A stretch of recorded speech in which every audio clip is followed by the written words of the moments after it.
All right, this week is Parshas Parah, and Torah starts off with Aber Shema Moshe Aaron Labor.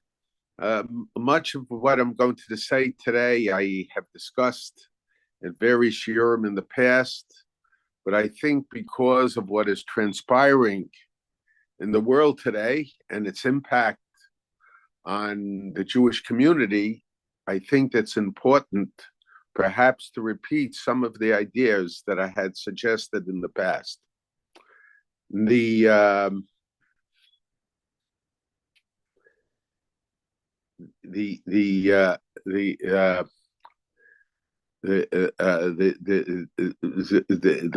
din of Parah Aduma that's the chok, the ultimate command, the command that it's an act of submission. We have no way of understanding the reason for the law of Parah Aduma.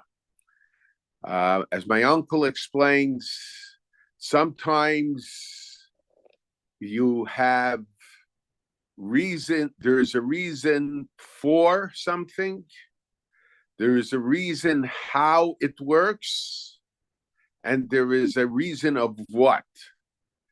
Now, we are not capable of understanding why, the why of Parah Aduma. It's not that there isn't a why. There might be a why, but we really do not understand it. And even how Parah Aduma is effective in removing Tumah. In all probability, Tumah, person comes in contact with the dead, he becomes contaminated halachically, and as a result of that, he can't go to certain areas of the mikdash because there is a prohibition of entering certain areas of the mikdash in this when you are in a state of contamination, and so there is a process, tahara, a purification process, and part of the process of tahara is to take a red cow, and it would be burnt down to the ashes, and some of these ashes were combined with mayim chayim, living waters, and would be sprinkled upon the person who was contaminated, and ultimately the person would go to a mikveh, and he would become tar, he would become purified.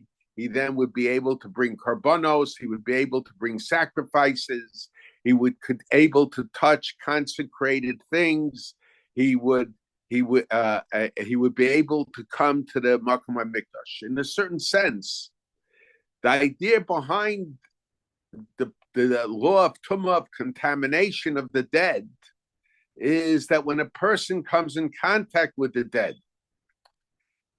in a sense, halachically, and it's the legality, halachically,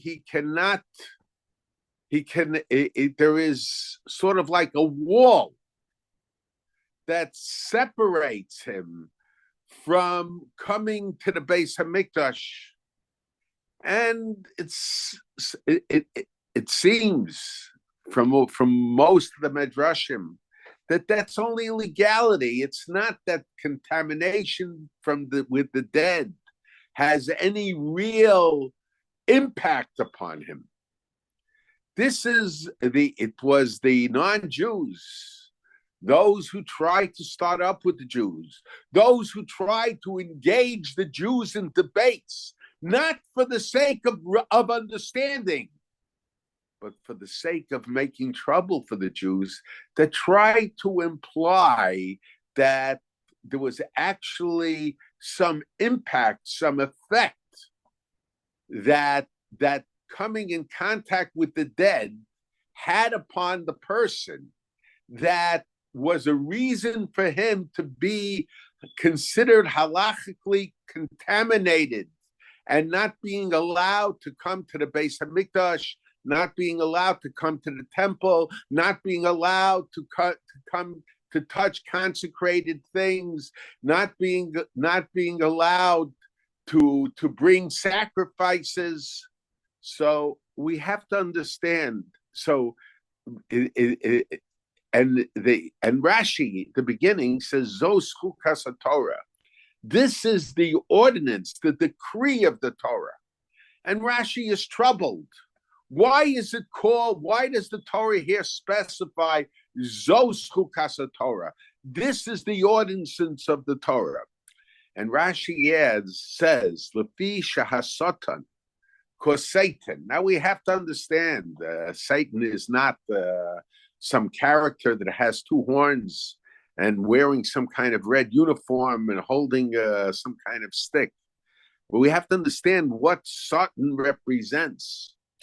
But Lefi shahasatan b'umos holam, and the nations of the world, monen es Yisrael, they taunt, or in a sense try to make trouble by engaging in arguments with the Jews. Monen es Yisrael, Lomar, saying, Ma ha-mitzvah zos, what is this mitzvah? Uma tam yeshba, and what is the reason for it? Now, before we go further in the Rashi, we have to understand the words that were said here, that Satan and the nations of the world, Monen es Yisrael, in a sense, taunt or a intellectual torture or whatever to try to intellectually torture the Jew, to intellectually oppress the Jew, to engage to give speeches against the Jewish practices. So the question is, what does he say? Ma ha-mitzvah hazos. But I think in here we see a special insight that our sages, what Rashi says comes from our sages, that in sometimes the nations of the world, they say they want to understand Judaism better. So they don't come out and say that their goal is to taunt the Jew. They don't come out to say that we're trying to start up. But they come and say, we want to learn. We want to understand. And many years ago, the Catholic Church wanted to engage in ecumenical meetings between the Jews and the Christians. And the purpose was to have, on the contrary, that we should learn from one from another.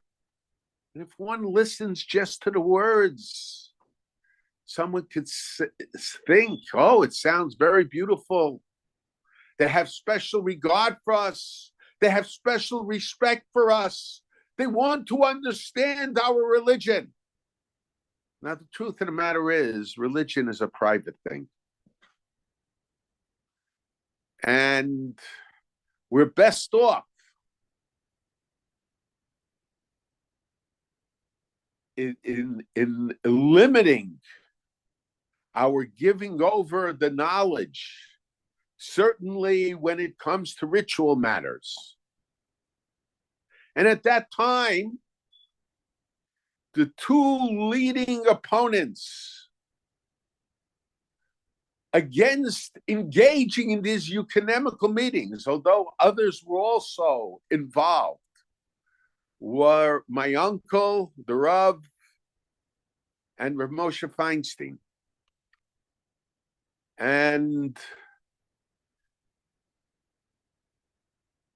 my uncle said that there are issues that confront all of mankind. issues, but not ritualistic issues. Issues about poverty, about civil rights. And there we can work together with the Umos Olam, with the nations of the world. But when it comes to ritual questions, we should have no interest in understanding their ritual, and we should not look favorably on meeting together with them. And I remember there was a Reform rabbi. He was a rabbi in Chicago. His name was Rabbi Schwartz. He happened to be a very, very fine person. He was always interested in studying. And he would attend my shiurim on Chumash from time to time. And he told me that he was at that time, he had previously been a rabbi in St. Paul. And I think it was St. Paul. And at that time, wasn't the cardinal, it was a bishop, was some member of the Catholic clergy, contacted him about the idea of having ecumenical meetings, of trying to understand, of promoting friendship. And actually, at that time, and then the 6-Day War broke out,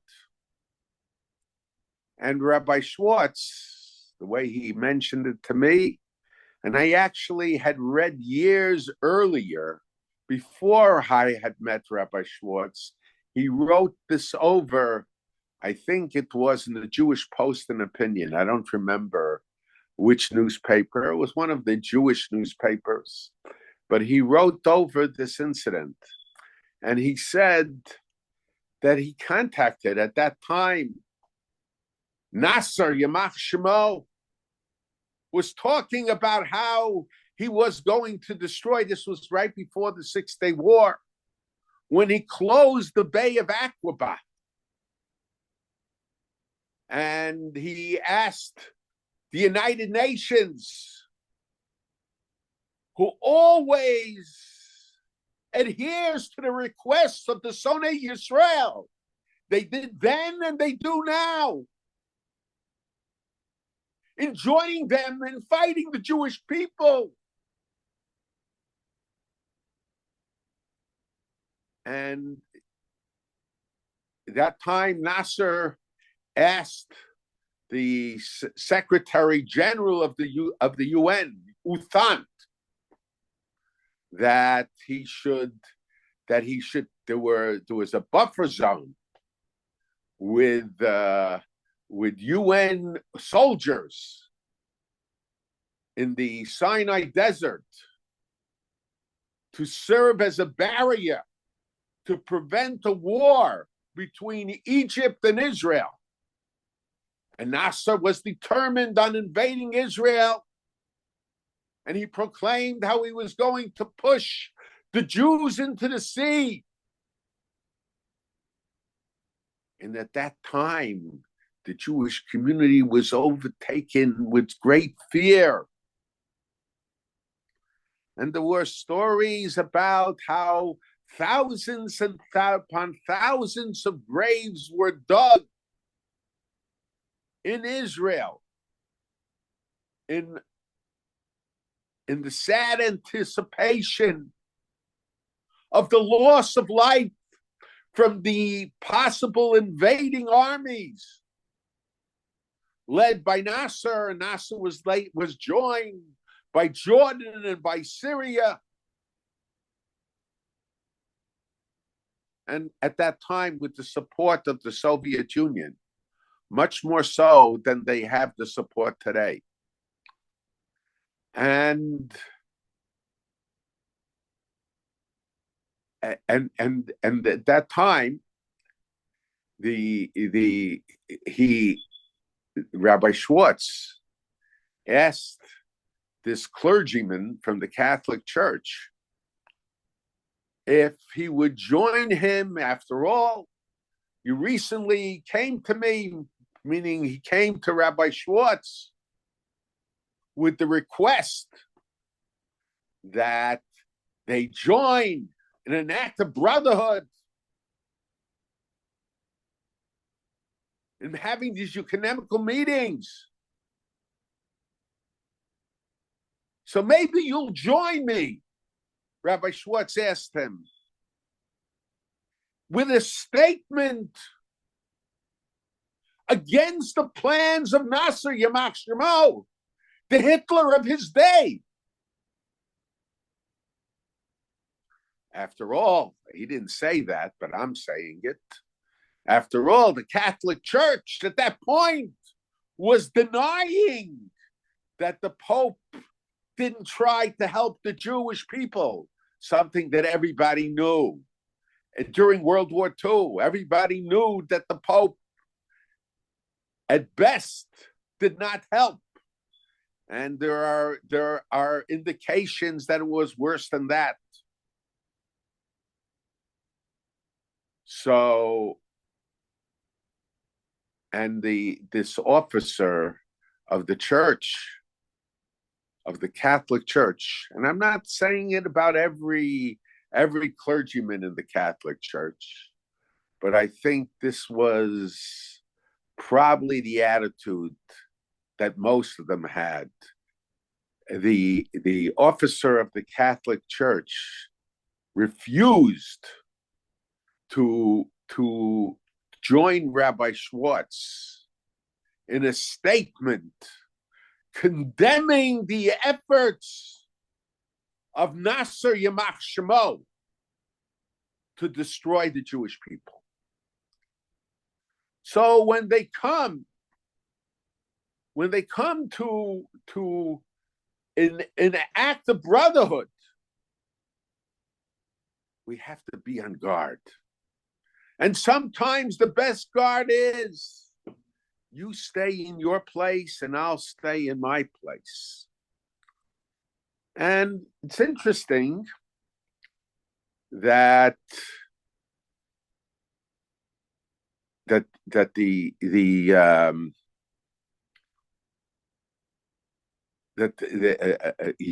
Avinu, when he contacted Esav, the philosophical father of Rome, perhaps the ancestor of Rome, the foundation of the Catholic Church. And when Yaakov Avinu entered Eretz Yisrael, he sent malachim. There's a machlokes whether malachim meant angels or malachim meant messengers, agents to Esav, and in an act of friendship. And the malachim came back, the agents, the shlichim, the messengers of Esav came back, and he says that Esav has an army, and he's coming to meet Yaakov Avinu with his army. And Yaakov Avinu was overcome with fear, and he split his camp into two camps.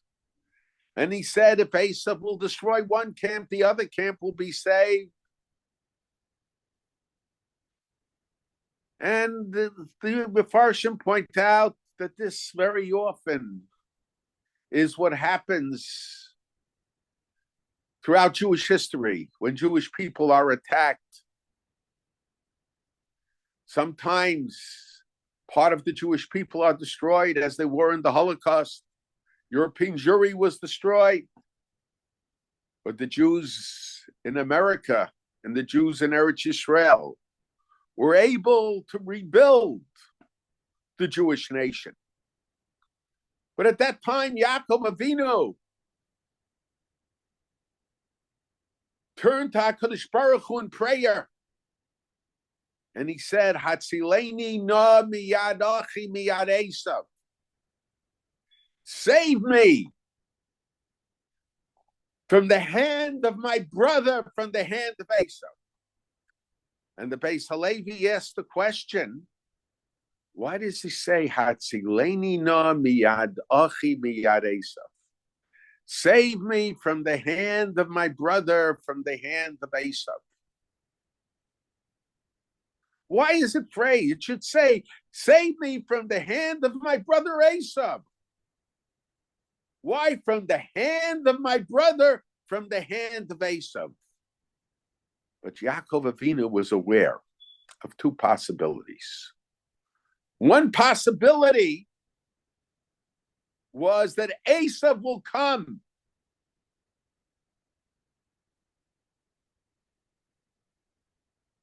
in the name of brotherhood. And the other possibility was that Esav will come as Esav was, the murderer. But in regard to each of them, Hatzilenina, save me from the hand of my brother, save me from Esav if he comes in brotherhood, because even then I am in danger. Because the brotherhood of Esav very often, most often, is a subterfuge, waiting for the right moment to attack the Jewish people. And we just read the parsha of Amalek. And the Torah tells us, "Va'ata oyev v'yageya v'lo yarei Elokim." You were tired and worn out. V'lo yarei Elokim, according to some commentaries, has reference to Esav. In other words, Esav waits. Amalek and Esav, they wait for the right moment to strike. They wait for when you are tired and worn out, when you're not on guard, because they have no fear of God. In spite of the fact that they talk about brotherhood and whatever it might be. But that's the nature of Esav, waiting for that moment to attack. A matter of fact, the Medrash says that the Amalek, who was a grandson of Esav, took an oath to Esav that he eventually will destroy the Jewish people. But at certain moments, and Esav warned him, he was warned, you won't be able to do it at every moment. There are moments that you won't be able to do it. And so Esav, Amalek, based on the warning that he received, waited for the right moments from his perspective, when the Jews were oyev v'yageya, when they weren't on guard, when they had doubts about their own survival, when they screamed out, Hayesh Hashem b'kirbeinu imayin, when they were depressed, and they were least in the position of fighting the war.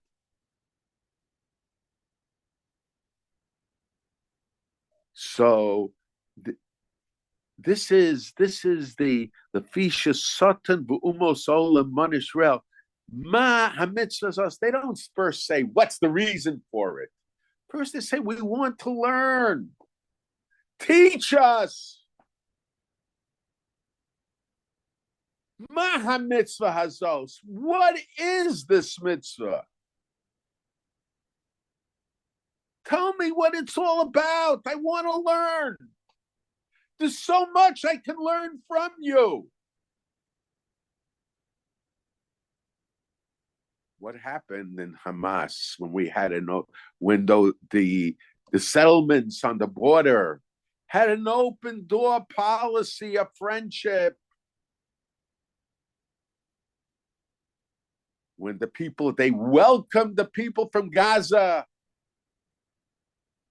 who collected information, who knew exactly what rooms in the house to attack. What did this come from? This came from an attitude.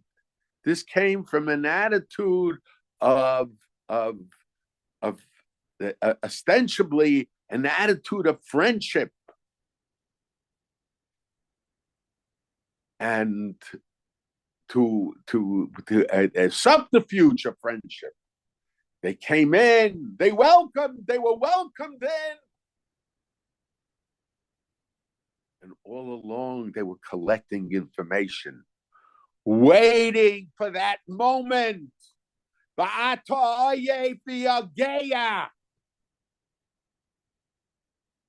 And you were tired and worn out. They were waiting for that moment. And that's why Torah says, Rashi says, they don't give the impression they want to start up. They start off, we want to learn. We want to study. We want to learn from you. Why? There aren't enough Jews who need to learn?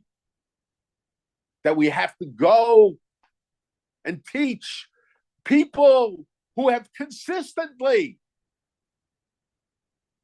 worked against the Jewish people, even when it was to their own detriment.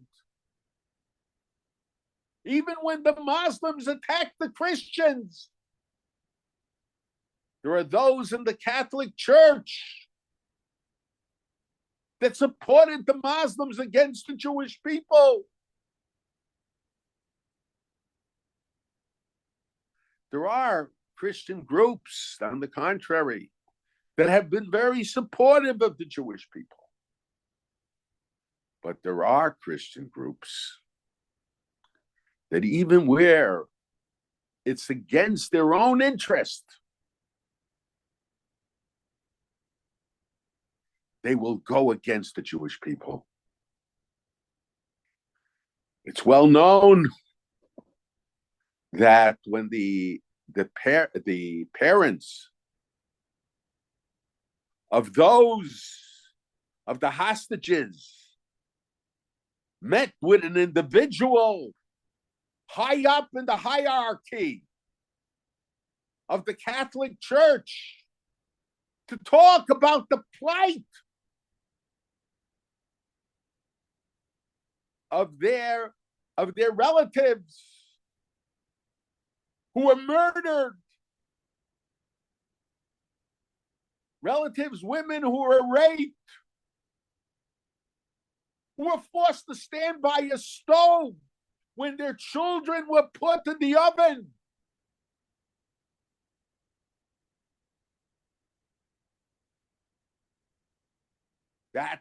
That individual, he only talked about how Israel was bombing the civilian areas.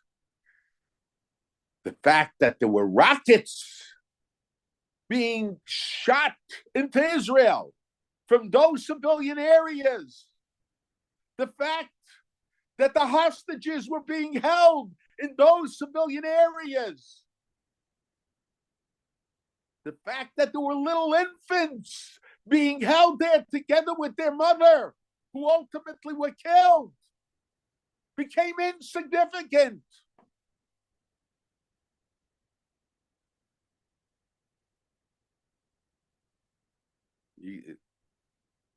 The Jew has no right to defend himself. When you put rockets and I have to defend my life, save my life, and I have to bomb the area where there are rockets and there are civilians there, I'm not the one killing the civilians. It's the one who puts the rockets in there that's killing them. A person can't stand, and I've mentioned this before, and I'll repeat it many more times. A person can't be allowed to come with a gun and to try to kill a Jew with his children and say, I'm going to kill you. I am going to kill your children. But you can't defend yourself. You can't shoot me. Because if you shoot me, you're going to kill my son who I'm holding in front of me. Who is killing the son then? It's not the one who's defending himself. It's the murderer. And those who find fault with those who are defending themselves, they are enablers of murder. And in some cases, as in the case of the UN, whose workers went along with them while the murderer was being committed. And people associated with news agencies in America also accompanied them. They're not just enablers, but they're part of the murdering mob as well. So this is the Umos Olam. So first they come, the Umos Olam, the nations of the world, they come and they say, Mahamitzos, we're just interested in studying and learning and becoming knowledgeable about Judaism. But then they say, I don't understand it. It doesn't make sense.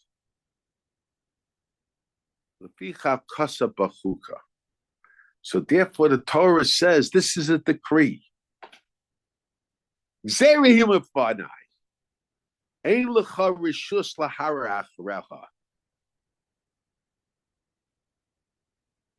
not for anyone to question. Now the question, so you think because it says chukah, they're going to say, oh, now I understand. I have no more questions. We know that that's not true. But what's the problem? The problem is that very often when the nations of the world find fault with the Jewish people and they repeat their complaint time and time again, there are some Jews who start believing in what they say. That start believing in what they say. And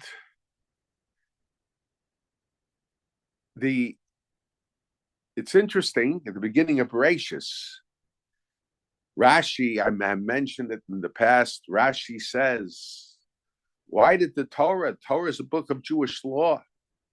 Why does the Torah tell us about creation? What is the whole purpose of Chumash Bereshis? And Rashi says, because the nations of the world will attack the Jewish people and say, you stole the land of Israel. The land that belonged to the 7 Canaanite nations. They will forget. They'll redo history. It's well known that the land of Israel, before it was in the possession of the Canaanites, belonged to Shem. But then the sons of Ham went and captured it from the sons of Shem. The Jewish people are descendants of Shem. So in a sense, Eretz Yisrael belonged to their family, their Noahite family, before the Canaanites were there. The Torah says when Avram came, V'haknani oz baretz, the Canaanites, as the way Rashi explains it, were then in the land. Beforehand, they weren't in the land. But the nations of the world aren't concerned about what happened beforehand. Just the Palestinians. When did the Palestinians move in? Netanyahu shows it. Netanyahu's father was a great historian. He says the Palestinians really moved into the land of Israel only in the 1900s. After Jewish settlement began. It's worthwhile. It's on tape. I think last week it might have been put up. But the world redoes history. Arafat was no Palestinian. Arafat was an Egyptian. But they invented a new word. So and they make up whatever they want. The whole purpose is to start up with the Jewish people. So, but it's interesting. Before it says that the Umos Olam, the nations of the world, taunt the Jewish people to say, what's the reason for this hope, for this decree, for the din of Parah Aduma? So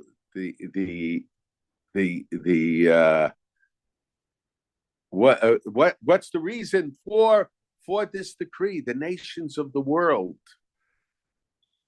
Before it says Hasatan, that Satan does it. Now, who is the Satan? I would have said that it's the members of the nations of the world that are fighting with the Jewish people, that are trying to undermine the Jewish people, that are trying to engage them in a debate that will lead to war. But who's Satan? Chazal tell us, in general, there's a general rule. Hasatan hu hayetzer hara hu hamalach hamavos. Satan is the yetzer hara, the evil inclinations in man, the malach hamavos. It's the angel of death. Now, what is the angel, the evil inclinations of man, the yetzer hara? What's the idea behind it? But I think the nations of the world, when they want to engage the Jewish people in a religious, in a philosophical, in a historical debate, they wait for the right moment. As I mentioned by Amalek, they wait for the right moment, as Esav told Amalek, got to wait for the right moment to attack the Jewish people. So they too wait for the right moment. When is the right moment?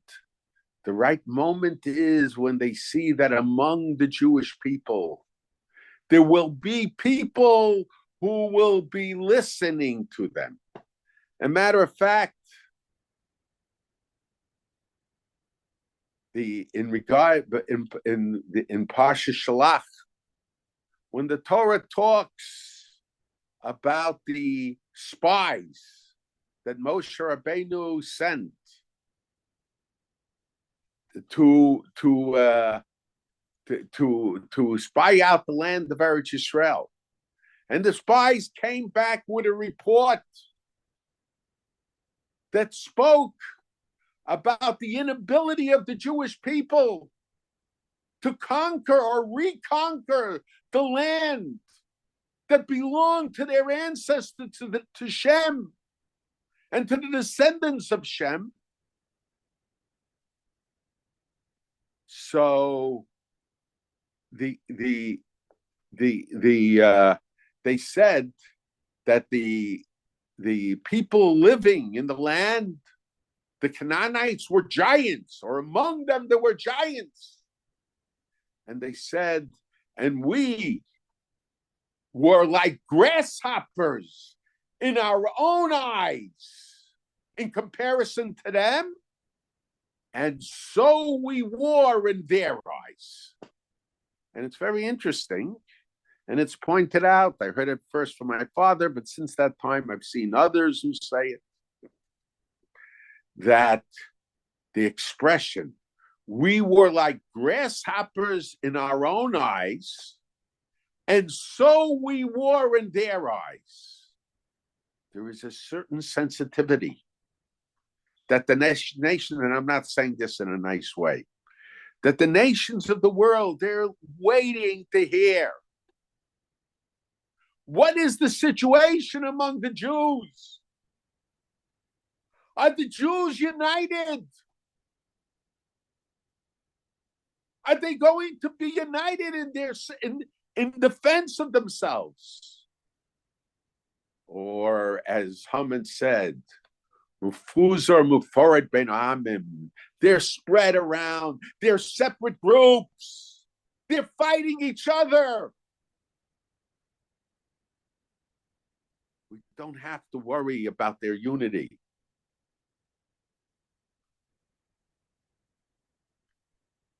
And the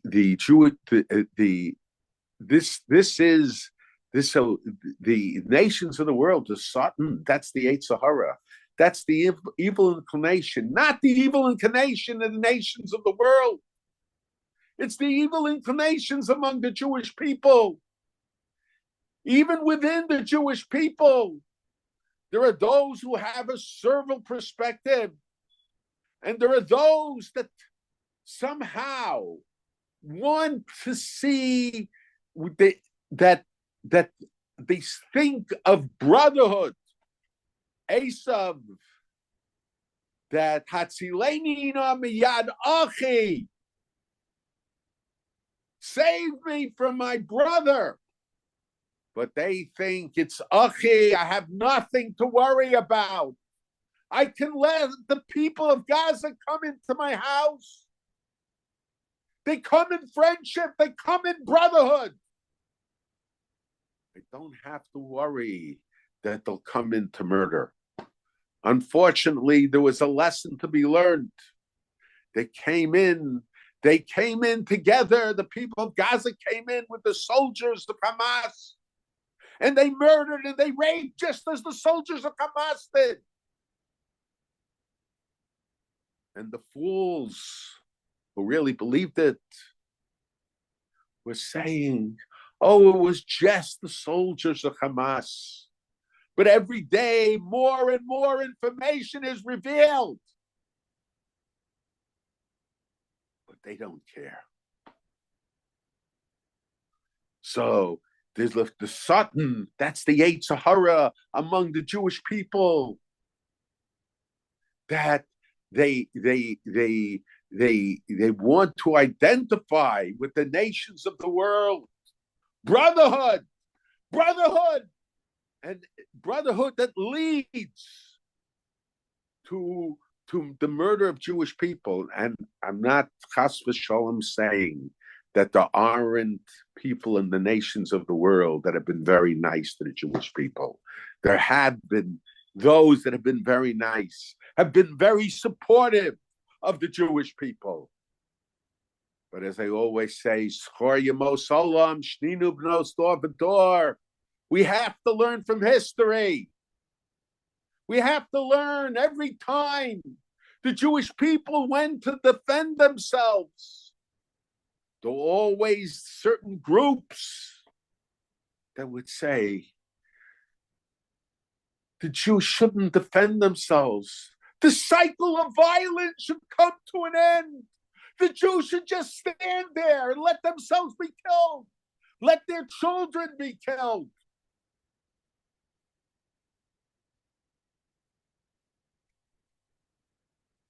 Where were these people? Why weren't they protesting after October 7th for the Jewish people that were killed?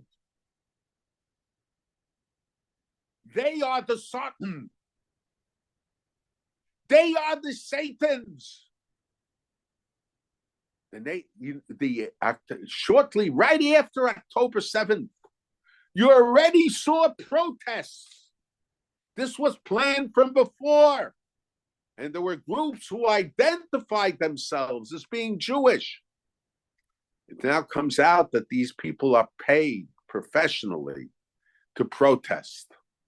And among them are some Jews.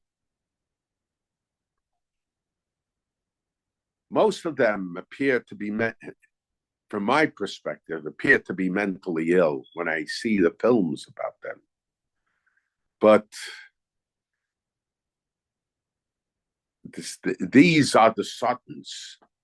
These are the Satans who the world, the Umos Olam, the Hamas, the Hezbollah, they're counting on their support. And we have Satans who, on the left of Judaism and what's called the right of Judaism, and they are also mentally ill.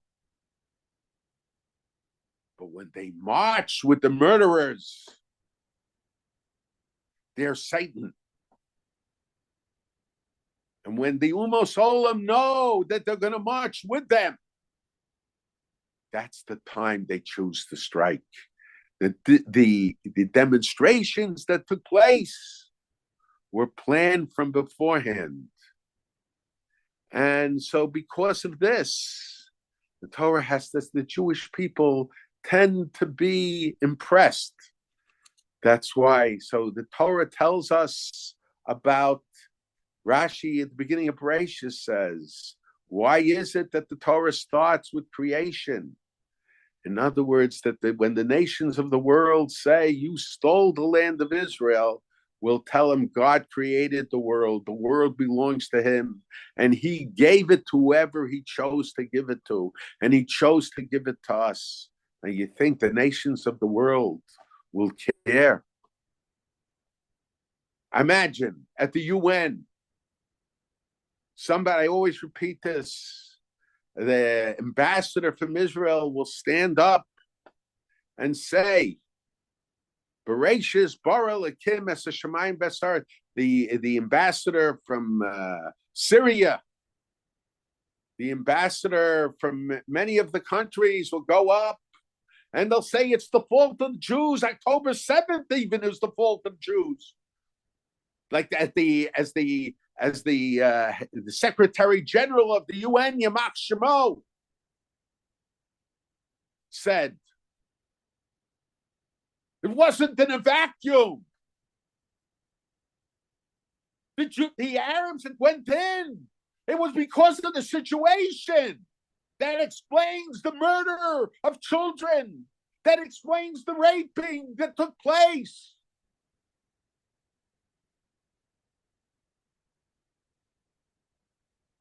But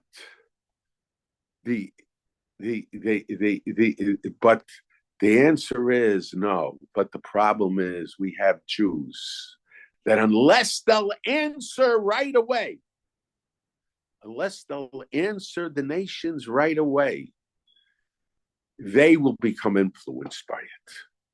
We saw since the 6-Day War, over and over, everybody is screaming, Israel stole the lands, Israel stole the lands. And many lands were given back. And every time they gave land back, buses were bombed. There were more terrorist attacks. And we saw what happened in Gaza. They gave back the land. in a gesture of peace. But we have to learn from history. Those who refuse to learn from history, it's because they have a very bad self-image as Jews. And they become the Satans. And they are the ones who encourage the nations of the world to attack and to kill. Again, I'm only talking about a certain group. There are those in this, we know, there are those in the United States. There are those who, among the nations of the world, who have shown tremendous support for Israel. Sometimes much greater support than some of these fools among the Jewish people who are paid to demonstrate. So those chukas of Torah, but we have to answer them back. And there's a very interesting medrash. The medrash says that Rabbi Yochanan ben Zakkai, a certain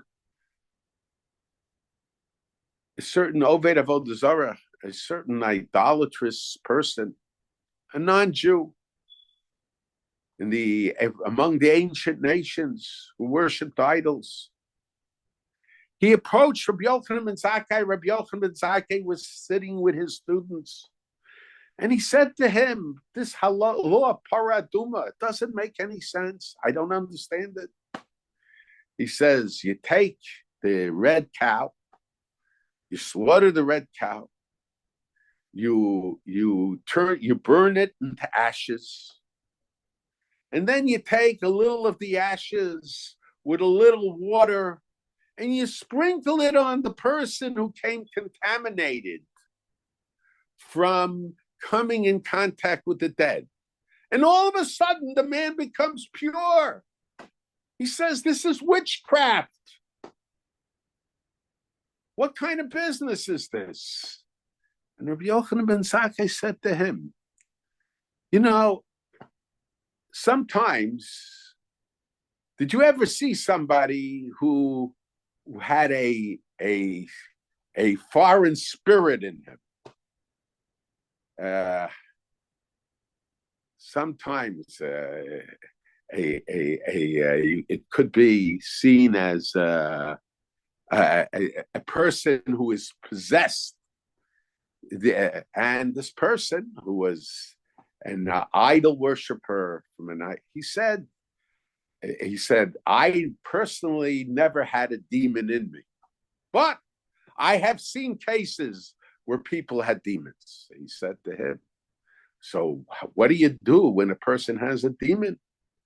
He says, we take vegetables, we burn it, we burn the vegetables, then we take some water and we sprinkle the water on the person who has the demon, and the demon leaves. So Rabbi Yochanan ben Zakkai said, listen to your own words. You're telling me that the process of Parah Aduma, of taking the ashes of the red cow to purify the person who came in contact with the dead, to enable him to come closer to God, to come to is witchcraft. And what are you doing? And the person listened and he left. And then the students, Rabbi Yochanan ben Zakkai, said, okay, you're able to get rid of this fellow with this argument, but what are you going to tell us? We know that his witchcraft, that his dealing with people who are possessed by demons, by multiple personality, whatever it might be, is baloney. So how are you going to answer us?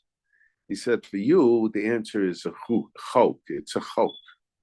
It's a gzeira. Torah says it's a gzeira. You can't ask questions. We are not capable of understanding it. There are certain things that are beyond the understanding of the human being. So the question is, so Rabbi Yochanan ben Zakkai, when he was talking to the heathen, when he was talking to the Oved Avodah Zarah, when he was talking to the person who had his own witchcraft, so he didn't tell him the truth. But the answer is, we have to understand what was the purpose of the witchcraft. Even among the idolatrous nations, when they had witchcraft, because a person was possessed. Very often when a person is possessed, it's a psychiatric situation. It's a psychiatric situation. We talk about people who have multiple personalities because of an event that happened to them in their youth.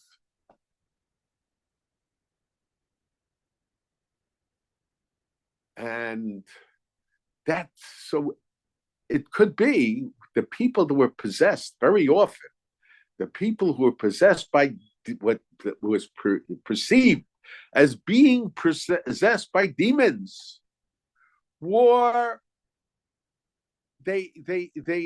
was a psychiatric situation. And the witchcraft, even though these people might have really believed in the witchcraft, but Rabbi Yochanan ben Zakkai understood that there were cases where, as a result of their witchcraft, the person began to was able to perceive that the demon left him. There was never a demon there in the first place, but since he felt sure that there was a demon there, so he was able to it served as an ability to begin to see, hey, now the situation is different. I no longer have the demon. In other words, the witchcraft served a purpose for the person that was supposedly possessed by the demon. When it comes to the mitzvahs of the Torah, Reb Chaim once said that when we take a look at the Moreh Nevuchim, Moreh Nevuchim gives reasons for the mitzvahs. For example, the Moreh Nevuchim explains many of the laws of kashrus on the basis of health. So Reb Chaim says it's not that the laws of kashrus was given in order that people should be healthy. No, it's just the reverse. The Zohar says that istakel b'taraso bara lomo. God looked in the Torah and created the world. In other words, God created the world in such a way that the laws of the Torah, it should work in accordance with the laws of the Torah.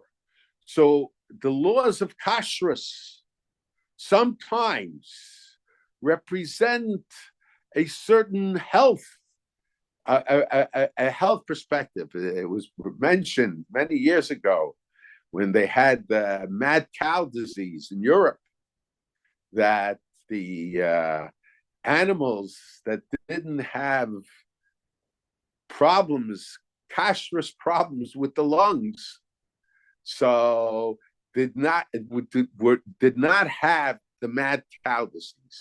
Because of that, for a while, many non-Jews were buying Beis Yosef glatt meat because they felt sure that with Beis Yosef glatt meat,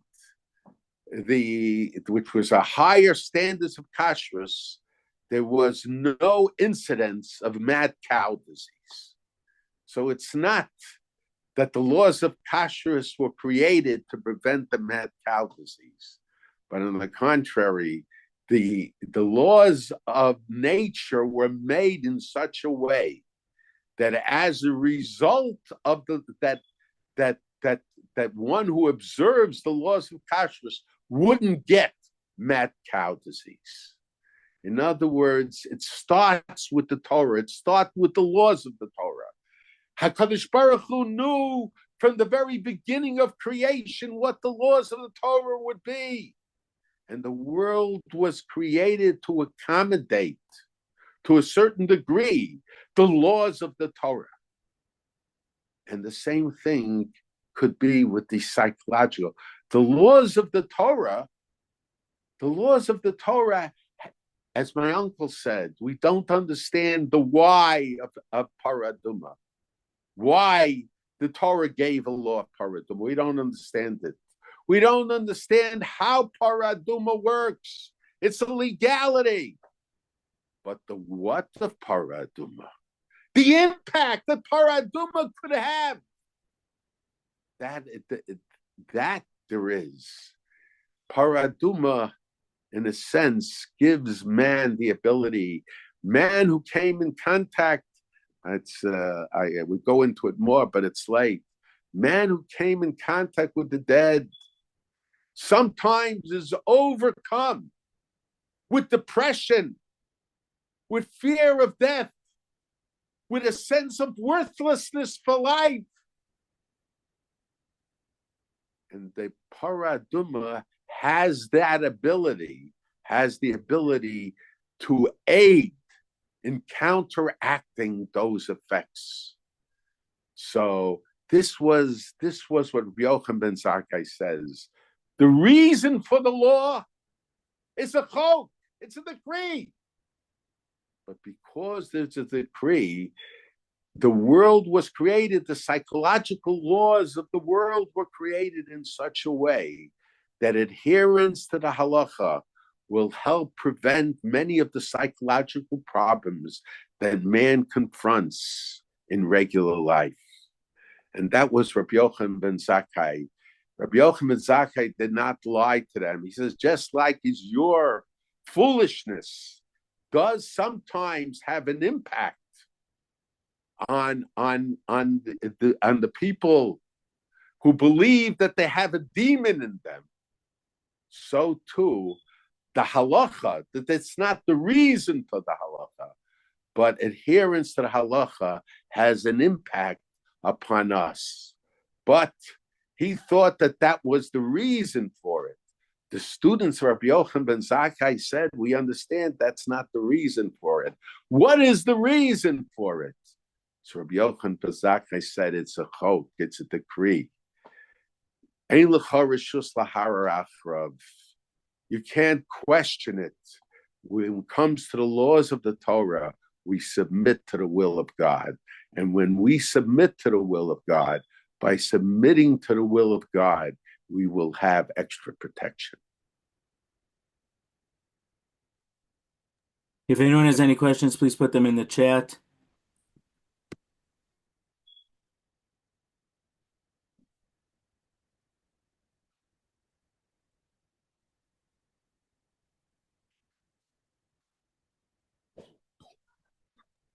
Okay, it doesn't look like there's any questions. So have a good week, everyone.